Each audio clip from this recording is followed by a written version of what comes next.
Hello student, कैसे हैं आप लोग। आशा करते हैं कि आप लोग बेहतर होंगे। आज हम इस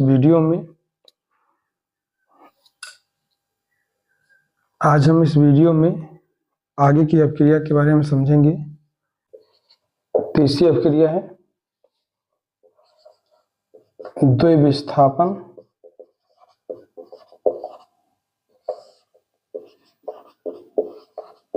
अभिक्रिया। तो स्टूडेंट, हम इस वीडियो में समझने वाले हैं द्विविस्थापन अपक्रिया को, जिसे डबल डिस्प्लेसमेंट रिएक्शन कहते हैं। तो चलिए समझते हैं द्विविस्थापन अपक्रिया में कि यह अपक्रिया किस प्रकार से होती है। तो AB प्लस CD, ये हमने AB और CD के रूप में दो अभिकारक लिया है। इसमें A अभिकारक C के स्थान पर और C अभिकारक, तो चलिए समझते हैं इस अपक्रिया को। AB प्लस CD, ये दो यौगिक हैं जिसका A आयन C के स्थान पर और C A के स्थान पर क्या होता है, स्थानांतरित होता है। तो जब A C के स्थान पर जाता है तो AD और C B A के स्थान पर आता है तो CB उत्पाद बनते हैं। इसका मतलब ये हुआ कि इसमें आयनों का विनिमय होता है। आयनों का विनिमय इसलिए कहा जा रहा है क्योंकि AB धनात्मक और ऋणात्मक आयन से मिलकर बने हैं और CD यौगिक भी धनात्मक और ऋणात्मक आयन से मिलकर बना। तो इस प्रकार से इस अपक्रिया में हम बता सकते हैं कि वह रासायनिक अपक्रियाएं जिनमें आयनों का विनिमय होता है उन्हें द्विविस्थापन अपक्रिया कहते हैं। तो चलिए परिभाषा कैसे समझेंगे इसकी हम। वह रासायनिक अपक्रियाएं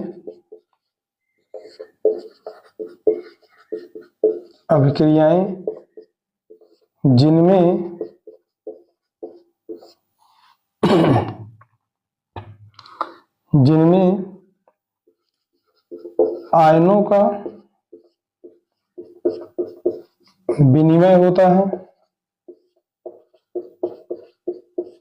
आयनों का विनिमय होता है,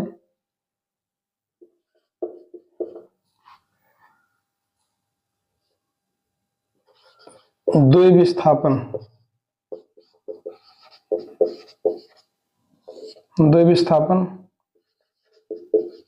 अभिक्रिया कहलाती है।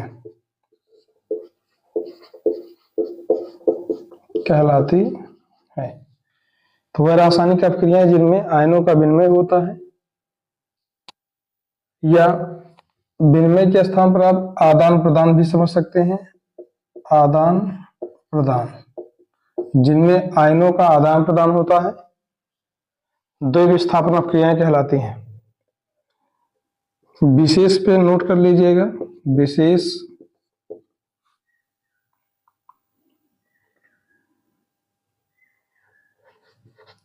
अवक्षेपण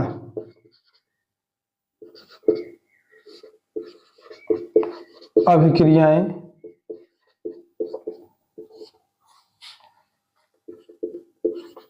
द्विविस्थापन का एग्जाम्पल है। द्विविस्थापन दर्शाती हैं।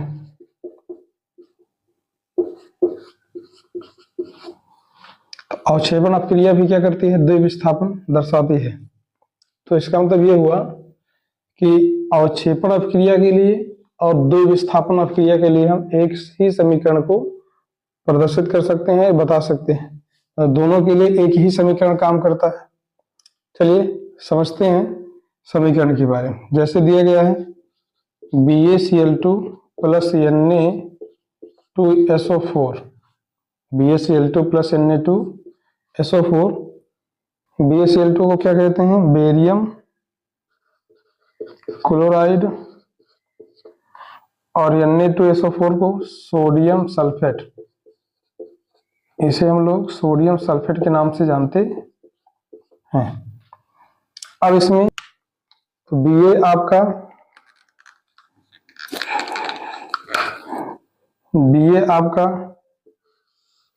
Na के स्थान पर और Na Ba के स्थान पर क्या होगा, जाएगा। तो Ba अगर Na के स्थान पर आएगा तो क्या बनाएगा, Ba यदि Na के स्थान पर आता है तो BaSO4 प्लस Na Ba के स्थान पर आएगा तो NaCl का निर्माण होगा। Na 2 बार है, Cl भी 2 बार है, इसलिए यहाँ क्या करेंगे, 2 से गुणा कर देंगे। अब ये बन गया बेरियम सल्फेट, ये हो गया आपका बेरियम सल्फेट, और ये हो जाएगा सोडियम क्लोराइड, ये हो गया सोडियम क्लोराइड। अब इसका हम दूसरा समीकरण समझते हैं। AgNO3 plus NaCl।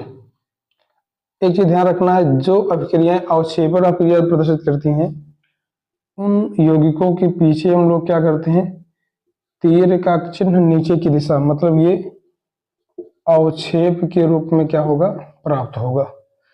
तो AgNO3 की अभिक्रिया NaCl से कराएंगे तो इसमें भी क्या होगा, Ag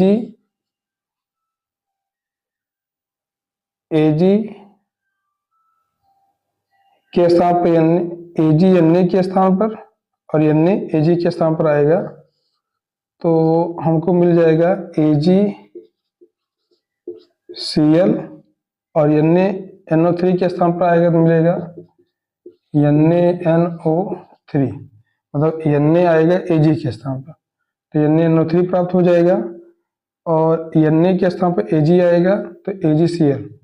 इसे हम लोग क्या कहते हैं, सिल्वर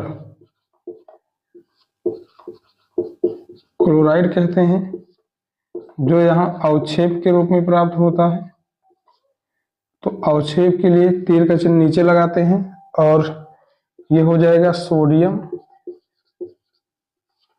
नाइट्रेट, क्या हो गया, सोडियम नाइट्रेट। और इसको लिख सकते हैं आप सिल्वर नाइट्रेट, इसे सिल्वर नाइट्रेट, और ये हो जाएगा सोडियम क्लोराइड, सोडियम क्लोराइड। तो स्टूडेंट इस प्रकार से अब हम लोग बात करेंगे अवक्षेपण अभिक्रियाएं क्या होती हैं। अवक्षेपण अभिक्रिया किसे कहते हैं, इसके बारे में समझते हैं। वह रासायनिक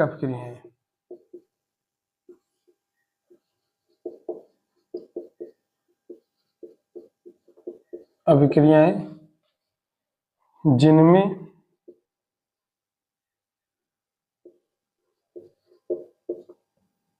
मुख्य उत्पाद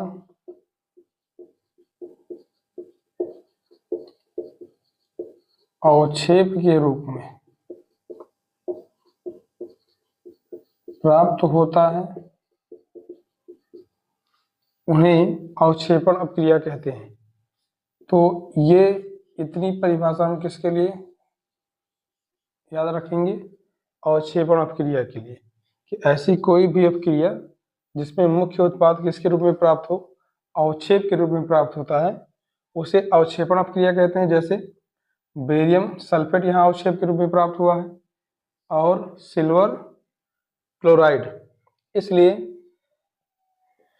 ये जो लिखवाया गया विशेष पॉइंट आपको, ये वो अवक्षेपण अभिक्रियाएं द्विविस्थापन या द्विविस्थापन दर्शाती हैं। तो इसलिए आप इस प्रकार से दोनों टॉपिक को क्लियर कर सकते हैं कि अवक्षेपण अभिक्रिया किसे कहते हैं, उसकी परिभाषा यहाँ हो जाएगी, और द्विविस्थापन का मतलब क्या हुआ, जिसमें आयनों का क्या होता है, विनिमय होता है।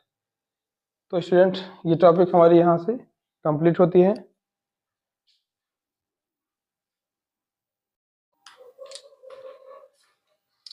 अब इसके बाद हमारी अगली अपक्रिया है वियोजन, या उसे हम लोग कह सकते हैं अपघटन अपक्रिया। वियोजन या अपघटन अपक्रिया। तो स्टूडेंट, चौथी अपक्रिया आपकी वियोजन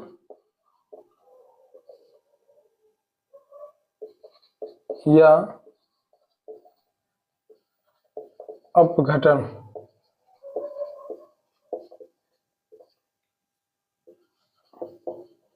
अपक्रिया के नाम से जाना जाता है। वियोजन या अपघटन का मतलब होता है एक यौगिक का दो या दो से अधिक भागों में टूटना। जब कोई पदार्थ दो या दो से अधिक भागों में क्या होता है, टूटता है, तो उसे हम लोग क्या कहते हैं, वियोजन अपक्रिया कह सकते हैं। तो यहाँ ध्यान रहे, इसका मतलब हुआ कि कोई यौगिक जब दो या दो से अधिक भागों में टूट जाता है तब उसे हम लोग क्या कहते हैं, वह वियोजन अपक्रिया क्या कर रहा है, प्रदर्शित कर रहा है। तो वियोजन अपक्रिया के संकेत के रूप में इसे हम समझ सकते हैं कि ए भी एक यौगिक है जो अपक्रिया के फलस्वरूप ए व बी पदार्थों में क्या होता है, टूट जाता है। चलिए परिभाषा के बारे में बात करते हैं। वह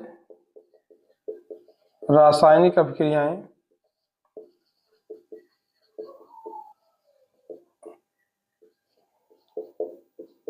जिनमें कोई यौगिक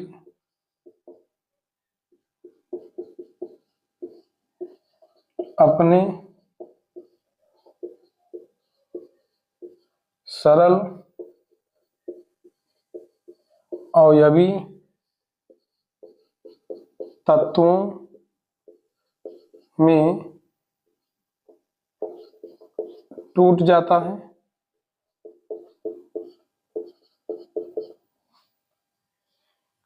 वियोजन अपक्रियाएं कहलाती हैं, या अपघटन भी कह सकते हैं इसे। वियोजन या अपघटन अपक्रियाएं कहलाती है। तो स्टूडेंट, वियोजन की अपक्रिया का मतलब क्या हुआ, वह रासायनिक अपक्रियाएं जिनमें कोई यौगिक अपने सरल सरल मतलब छोटे छोटे अवयवी तत्वों में टूट जाते हैं,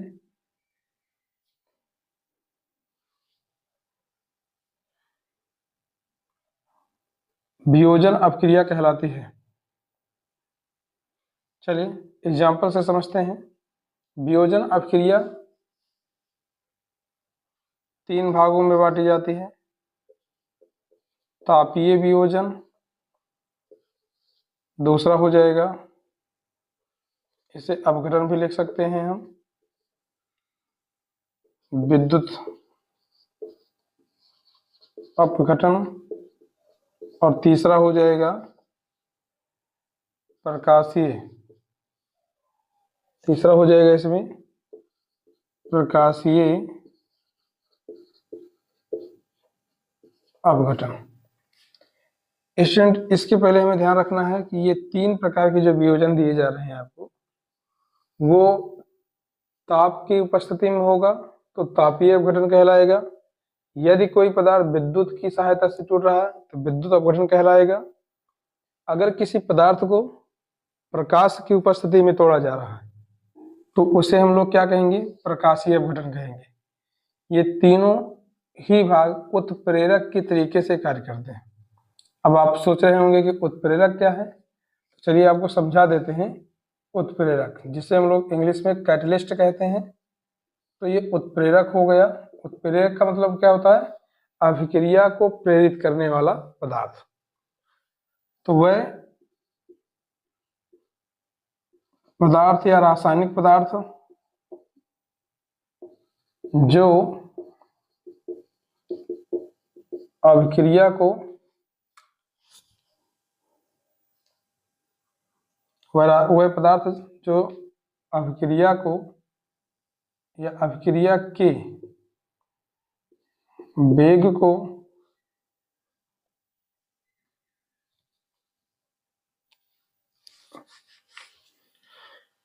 उत्प्रेरक अभिक्रिया के वेग को परिवर्तित कर देते हैं,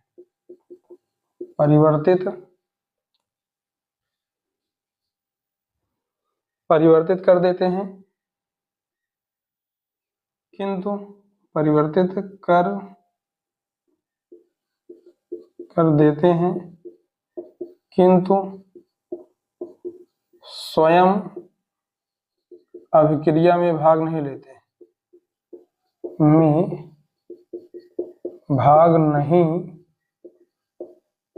हैं, उत्प्रेरक कहलाते हैं। तो यहाँ उत्प्रेरक के रूप में ताप, इस अभिक्रिया में ताप उत्प्रेरक का काम करेगा। दूसरा, विद्युत की सहायता से अपघटन हो रहा, विद्युत करेगा। और तीसरा क्या हो जाएगा, प्रकाश। तो ताप, विद्युत और प्रकाश ये सब क्या करेंगे, यहाँ उत्प्रेरक के रूप में कार्य करते हैं। चलिए समझते हैं तापीय अपघटन क्या है, विद्युतीय अपघटन क्या है। तो इसके लिए हम लोग क्या करेंगे, बारी बारी से हम लोग बात करते हैं तापीय अपघटन के बारे में, विद्युतीय अपघटन के बारे में।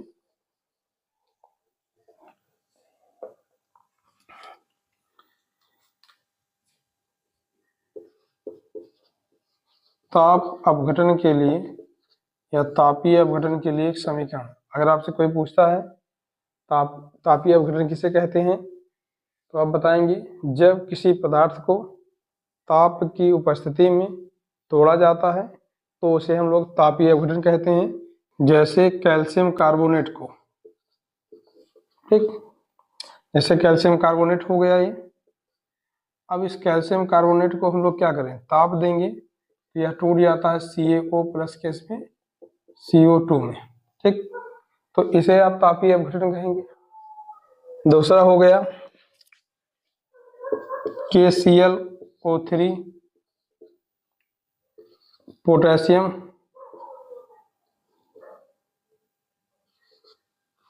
क्लोरेट हो गया KClO3। अब इसको क्या करेंगे, हम तोड़ेंगे तो किसमें टूटेगा, ये KCl प्लस O2 में, इसमें टूटेगा KCl प्लस O2 में। बैलेंस कर लेंगे इसे, तो यहाँ 3 से गुणा कर देंगे, यहाँ 2 से और यहाँ 2 से, ये बैलेंस हो जाएगा। तो ये हो गया ताप अपघटन। मतलब इसमें क्या किया गया, इन दोनों अभिक्रियाओं में कैल्शियम कार्बोनेट को गर्म किया गया तो क्या प्राप्त होता है, कैल्शियम ऑक्साइड, और क्या मिलता है, कार्बन डाइऑक्साइड। और पोटेशियम क्लोरेट को गर्म करने पर KCl, पोटेशियम क्लोराइड और ऑक्सीजन प्राप्त होता है। चलिए इसके बाद हम लोग दूसरा देखते हैं। अगला हमारा जो है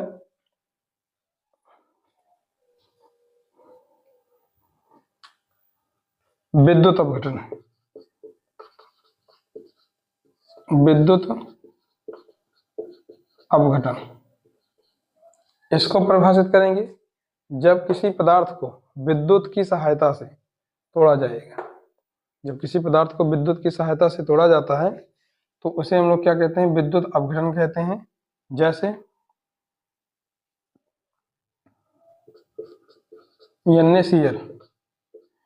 NaCl के जलीय विलयन में विद्युत धारा प्रवाहित करने पर यह Na प्लस Cl2 गैस में क्या होता है, परिवर्तित हो जाता है।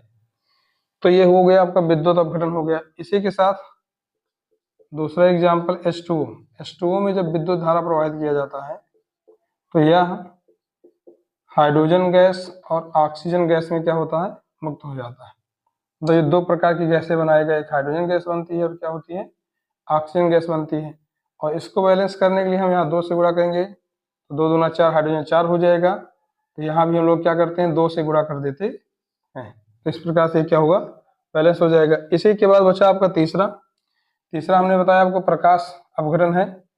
तो प्रकाश अपघटन के लिए हम लोग यहाँ लिख लेते हैं, प्रकाश अपघटन क्या है। चलिए प्रकाश अपघटन के लिए बताएंगे क्या, मान लीजिए कोई पूछ लेता है आपसे प्रकाशीय अपघटन क्या होता है, तो क्या बताएंगे, जब किसी पदार्थ को प्रकाश की उपस्थिति में तोड़ा जाता है तो उसे हम लोग क्या कहते हैं, प्रकाश अपघटन कहते हैं। जैसे इसमें बताएंगे क्या, कौन सा एग्जांपल लिया जाएगा, AgCl। जैसे AgCl को प्रकाश की उपस्थिति में अभिक्रिया कराते हैं तो यह AgCl जो होगा Ag प्लस Cl2 गैस में परिवर्तित हो जाता है। अब 2 है तो बैलेंस करने के लिए यहाँ 2 से गुणा कर देंगे और यहाँ भी 2 से गुणा कर देते हैं तो ये बैलेंस हो जाता है। तो इसे हम लोग क्या कहेंगे कि ये प्रकाश अपघटन हो गया। क्या हो गया? प्रकाश अपघटन। जब किसी पदार्थ को प्रकाश की उपस्थिति में रखकर तोड़ा जाएगा, प्रकाश देकर तोड़ा जाएगा, तो उसे हम लोग क्या कहते हैं? प्रकाशीय अपघटन मानते हैं, जो आप इसमें देख सकते हैं। देख लेते हैं AgBr, इसे हम लोग सिल्वर ब्रोमाइड और ये सिल्वर क्लोराइड को प्रकाश देते हैं। जब इसको प्रकाश देंगे तो ये टूट जाता है किसमें? Ag प्लस Br2 के रूप में क्या होगा? अपघटित हो जाता है। तो इस प्रकार से स्टूडेंट हमने क्या किया? वियोजन अपक्रिया को कंप्लीट किया। अब इसके बाद हम लोग बात करेंगे किस पर? तो इसके बाद हमारी आती है 5वीं अपक्रिया, रेडॉक्स अपक्रिया।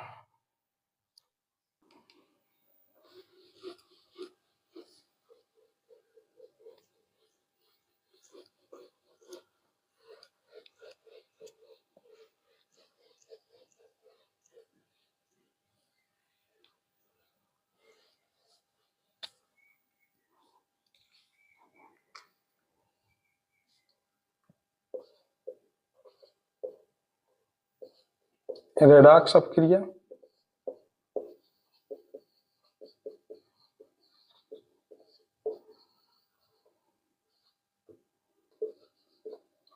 रेडॉक्स रिएक्शन लिख सकते हैं आप इसे। तो रेडॉक्स अपक्रिया ये हो गई। अब स्टूडेंट समझते हैं सबसे पहले परिभाषा इसकी, फिर उसके बाद समझेंगे रेडॉक्स अपक्रिया में क्या कैसे होगा। तो चलिए, वह रासायनिक अपक्रियाएं, पहले से रेडॉक्स क्यों कहा गया ये समझ लेते हैं। यहाँ एक शब्द मिला आपको रेडॉक्स, जिसके 2 भाग हैं। इन 2 शब्दों से मिलकर बना है, एक रेड और एक क्या है? ऑक्स। रेड का मतलब यहाँ होता है रिडक्शन से, और ऑक्स का मतलब होता है ऑक्सीडेशन से। रिडक्शन का मतलब होगा, रिडक्शन की स्पेलिंग क्लियर हो जाए आपको, रिडक्शन, और ये ऑक्सीडेशन। रिडक्शन का मतलब होता है अपचयन और ऑक्सीडेशन का मतलब होता है ऑक्सीकरण। इससे क्लियर हो गया। ऐसी अपक्रिया के बारे में हम पढ़ रहे हैं जिसमें अपचयन भी हो और ऑक्सीकरण दोनों हो, तो दोनों साथ ही हो। तो चलिए परिभाषा पहले समझते हैं, उसके बाद ऑक्सीकरण और अपचयन भी समझेंगे। तो परिभाषा हमारी जो मिलेगी यहाँ से वो हो जाएगी, वह रासायनिक अपक्रियाएं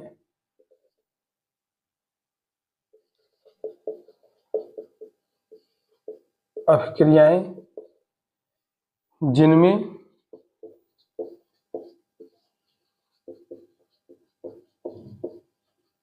ऑक्सीकरण और अपचयन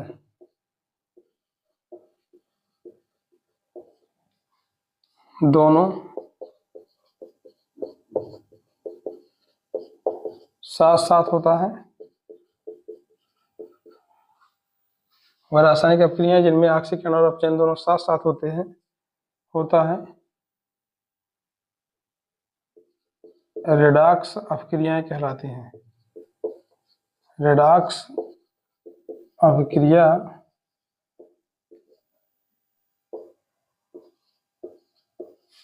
कहलाती है।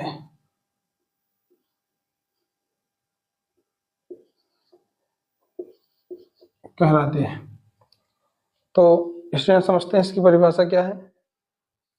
वह रासायनिक अपक्रियाएं जिनमें ऑक्सीकरण और अपचयन दोनों साथ साथ होती हैं, रेडॉक्स अपक्रियाएं कहलाती हैं। तो स्टूडेंट चलते हैं परिभाषा की तरफ। परिभाषा का हम एग्जाम्पल समझते हैं इसका। रेडॉक्स अपक्रिया का एग्जाम्पल क्या होता है? जैसे ZnO plus C sign of arrow Zn plus CO, ये इसका क्या है? समीकरण। स्टूडेंट यहाँ ये समझने की जरूरत है कि ZnO और Zn जड़ियन O का जड़ियन में परिवर्तित होना अपचयन कहलाता है, और C से CO का बनना ऑक्सीकरण कहलाता है। मतलब इनमें ऑक्सीकरण हो रहा है और इसमें अपचयन हो रहा है। अब आपके दिमाग में एक क्वेश्चन बनेगा, आप सोच रहे हो कि सर जी हम कैसे समझे कि यहाँ अपचयन होगा और यहाँ क्या होगा, ऑक्सीकरण होगा। तो चलिए इसके लिए सबसे पहले हम लोग क्या समझेंगे, ऑक्सीकरण कब होता है और अपचयन कब होता है। तो अब हम लोग देखेंगे ऑक्सीकरण या अपचयन कब होता है।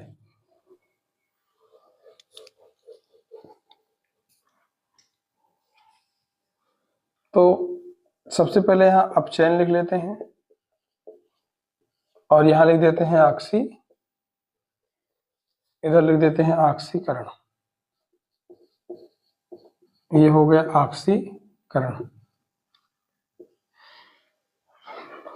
अपचयन के लिए एक पॉइंट याद रखिए आप,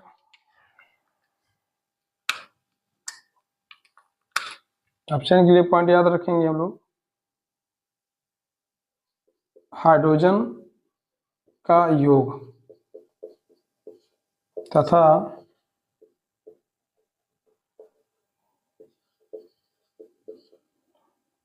ऑक्सीजन का त्यागा जाना। तो जिस अपक्रिया में हाइड्रोजन का योग होता है तथा ऑक्सीजन त्यागा जाता है, ऐसा कह सकते हैं आप, उसे अपचयन कहा जाता है। इसी का विपरीत जिसमें ऑक्सीजन का योग होता है, ऑक्सीजन का योग तथा हाइड्रोजन त्यागा जाता है, हाइड्रोजन त्यागा जाता है, जिसमें ऑक्सीजन का योग होगा तथा हाइड्रोजन क्या होगा, त्यागा जाता है, उसे हम लोग क्या कहते हैं, ऑक्सीकरण कहते हैं। अगली पहचान अपचयन के लिए, इलेक्ट्रॉनों की संख्या में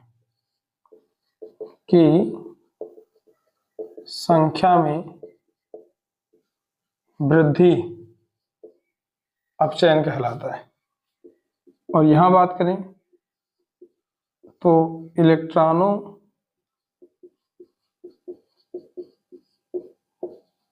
की संख्या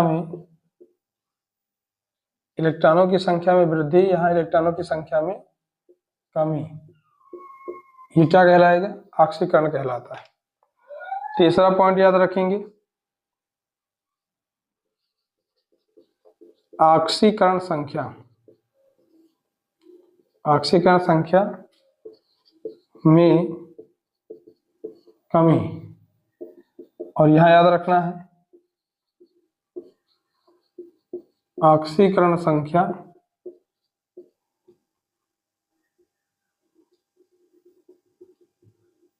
यहाँ याद रखना है ऑक्सीकरण संख्या में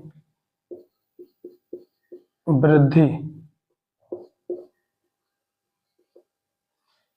ऑक्सीकरण कहलाता है। तो स्टूडेंट इन तीनों पॉइंट से आप समझ सकते हैं, जब हाइड्रोजन का योग तथा ऑक्सीजन का त्याग होता है तो अपचयन कहलाएगा, जब ऑक्सीजन का योग तथा हाइड्रोजन का त्याग किया जाता है ऑक्सीकरण कहलाता है, इलेक्ट्रॉनों की संख्या में वृद्धि को अपचयन कहते हैं, इलेक्ट्रॉनों की संख्या में कमी को ऑक्सीकरण कहते हैं।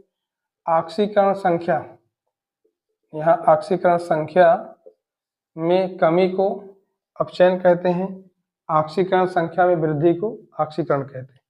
तो स्टूडेंट ये हो गई ये समझने के लिए कि किसमें हाइड्रोजन का योग होगा, किसमें ऑक्सीजन का योग होगा, ये एक दूसरे के क्या है, विपरीत है। तो चलिए एग्जाम्पल जो दिया गया था अभी आपको, ZnO plus C sign of arrow, Zn plus CO।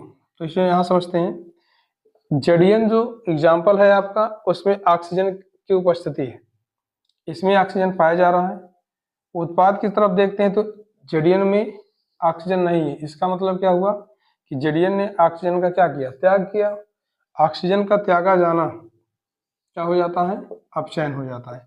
इसलिए इसमें क्या हो रहा है, अपचयन हो रहा है। वही बात करते हैं, अभिकारक के रूप में कार्बन में ऑक्सीजन उपस्थित नहीं है, जबकि उत्पाद में ऑक्सीजन उपस्थित है। इसका मतलब हुआ कि इस प्रक्रिया में ऑक्सीजन जुड़ रहा है और ऑक्सीजन का योग ऑक्सीकरण हो जाता है। इसलिए यहाँ क्या लिख देंगे हम लोग, ऑक्सीकरण, कि यहाँ क्या हो रहा है, ऑक्सीकरण। अब आपको समीकरण क्लियर हो गया होगा कि ऑक्सीकरण और अपचयन कहाँ होगा। फिर भी हम और भी एग्जाम्पल से क्लियर करेंगे ऑक्सीकरण और अपचयन को। चलिए दूसरे एग्जाम्पल पर चलते हैं।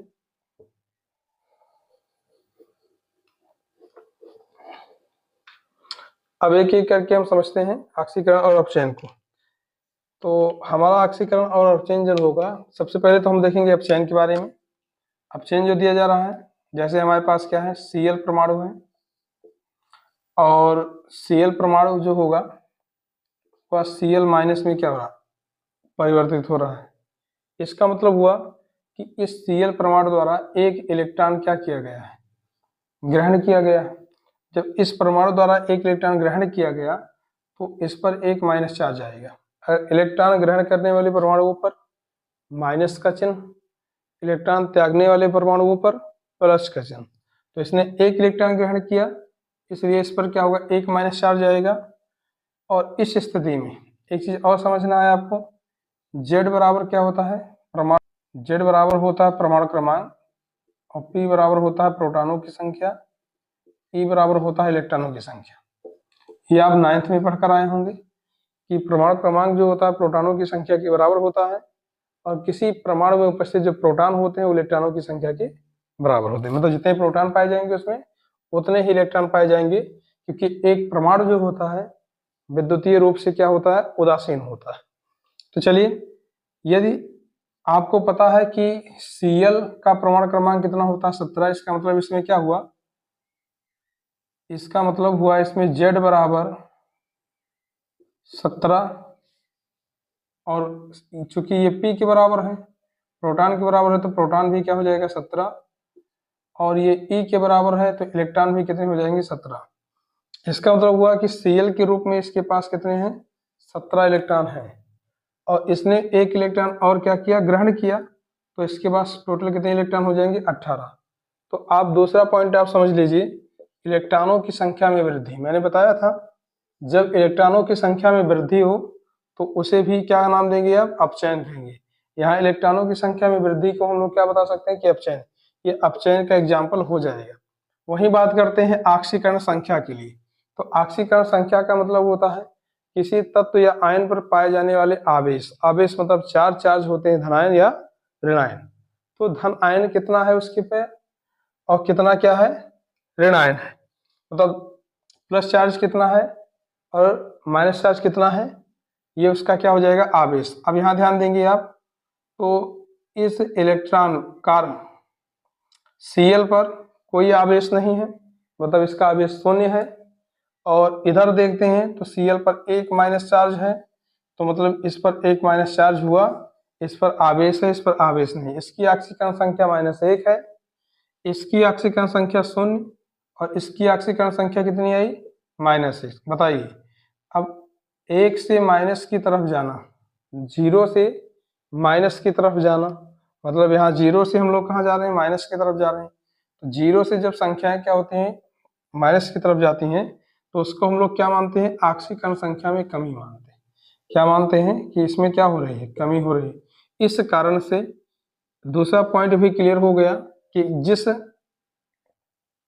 अपक्रिया में ऑक्सीकरण संख्या में कमी होती है वो अपचयन कहलाता है। तो इलेक्ट्रॉनों की संख्या, हाइड्रोजन का त्याग योग हो गया, ये सारी चीजें यहां से क्लियर होती हैं। अब हम लोग बात करते हैं एक दूसरे समीकरण पर। हमारे पास ये है O2, ये O2 हो गया और साइन ऑफ एरो हम इसे लिख सकते हैं 2O2 माइनस। स्टूडेंट, ये समीकरण आपको दिया गया है। अब इसमें आपको पहचानना है कि अपचयन है कि ऑक्सीकरण। तो आप देखेंगे हमने दो तरीका बताया, इलेक्ट्रॉनों की संख्या को देखकर और ऑक्सीकरण संख्या में वृद्धि या कमी देखकर। इलेक्ट्रॉनों की संख्या देखेंगे तो तो यहाँ तो ये ऑक्सीकरण संख्या में ये 0 है, इसकी ऑक्सीकरण संख्या कितनी है, 0 है। ऑक्सीकरण संख्या इसकी क्या है, 0 है, और इसकी ऑक्सीकरण संख्या कितनी है, इसकी ऑक्सीकरण संख्या 2 है, माइनस में 2 है। तो अगर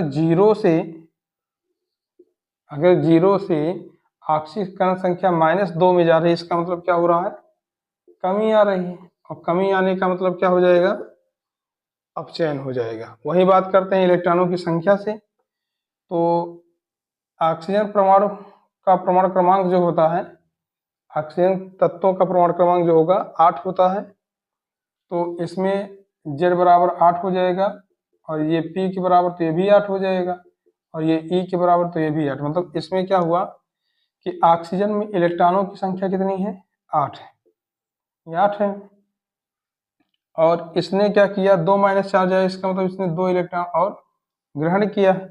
तो 8 में जब 2 इलेक्ट्रॉन और जुड़ जाएगा तो कितना हो जाएगा, 10। तो इसका मतलब इधर कितने इलेक्ट्रॉन है, 10 इलेक्ट्रॉन है। तो 8 इलेक्ट्रॉन से कितना हो गया, 10। इसका मतलब हुआ इसमें इलेक्ट्रॉनों की संख्या में वृद्धि हो रही।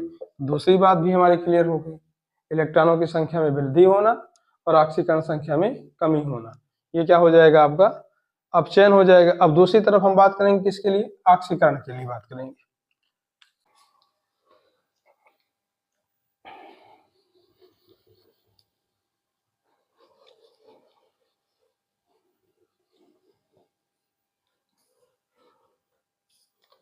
अब इसमें हम लोग बात करते हैं ऑक्सीकरण के लिए कुछ एग्जांपल समझते हैं। जैसे हमारे पास दिया गया है सोडियम साइनापेरो Na+ हो गया, ये सोडियम पे आयन आ गया, वो भी धनायन आ गया, क्योंकि इसने क्या किया, एक इलेक्ट्रॉन त्याग दिया।